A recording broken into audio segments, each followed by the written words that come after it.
¿Por qué estamos hablando hoy de Satán? Estamos hablando de Satán por razones que tienen que ver con la transformación que ha sufrido la política, pasando de un criterio laicista a un criterio de tipo clerical, donde la religión empieza a impregnar las decisiones de los gobernantes.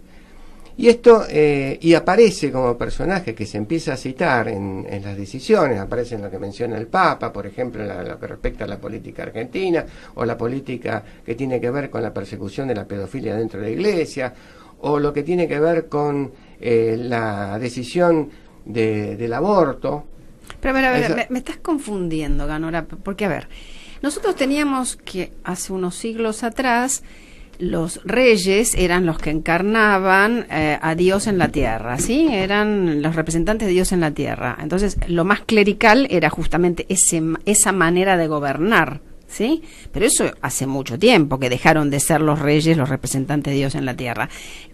O sea que volvemos. O sea, en esta espiral de la historia volvemos a ese punto. Ajá. Y al volver a ese punto tenemos que forjar nuevamente las herramientas intelectuales para hacer frente a ese fenómeno y mantener una sociedad laica y libre pensadora.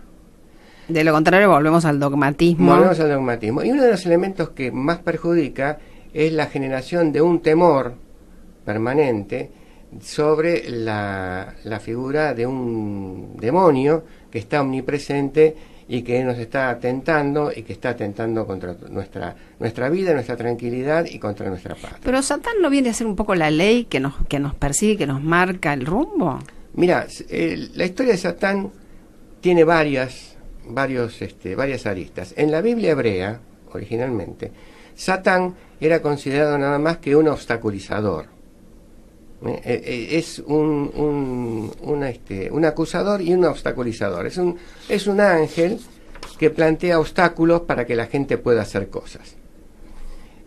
Para que pueda hacer, no para que no haga. Para que pueda hacer cosas. O sea, aparece en muy pocas oportunidades. Aparece en el caso de la burra de Balaam, aparece en el libro de Job, pero aparece como colaborador de Dios. O sea, Dios utiliza a Satán como un mensajero y ese mensajero obstaculiza en los proyectos humanos. En general los obstaculiza con una finalidad de exaltar la gloria de Dios. O sea, que el hombre que lleva adelante ese proyecto en realidad es perjudicial para él, porque más sabio es Dios, que le dice que eso no lo tiene que hacer.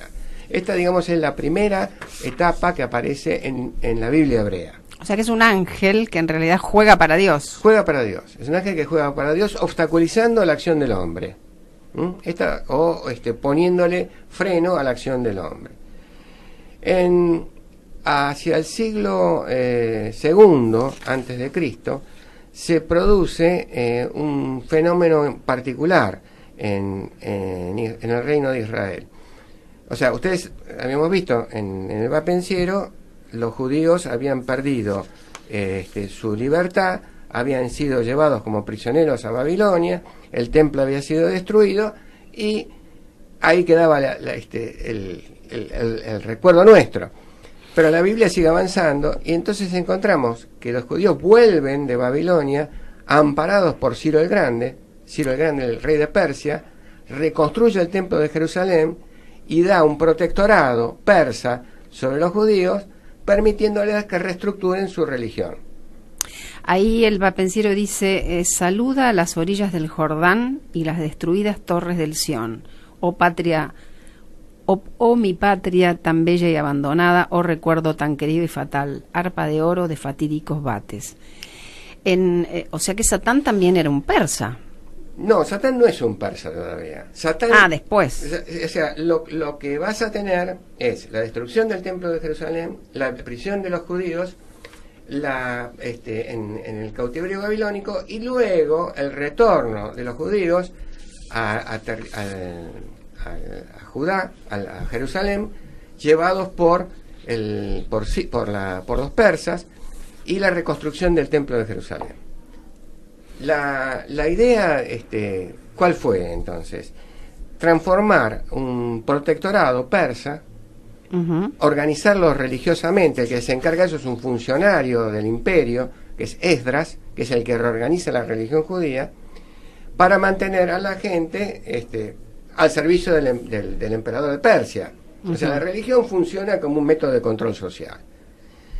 Pero los persas, a ver, ¿cuál es la religión de los persas? ¿El farsí? No, ese es el idioma. Zoroastro es la religión. Es una religión dualista, una religión revelada. No es una religión, es un pueblo del libro, pero no es una religión monoteísta. La idea que tuvieron los, la idea que tuvieron los persas era mantener de esa manera el pueblo judío sometido a un grupo, una teocracia que era funcional a los intereses del imperio. ¿Y ahí Satán cómo juega? Todavía no juega. El problema de Satán va a empezar cuando el imperio persa es derrotado y los griegos conquistan la zona de Palestina, la actual Palestina o lo que es el territorio de Israel. ¿Qué ocurre? Los persas son derrotados en las guerras médicas y después Alejandro Magno invade el imperio persa.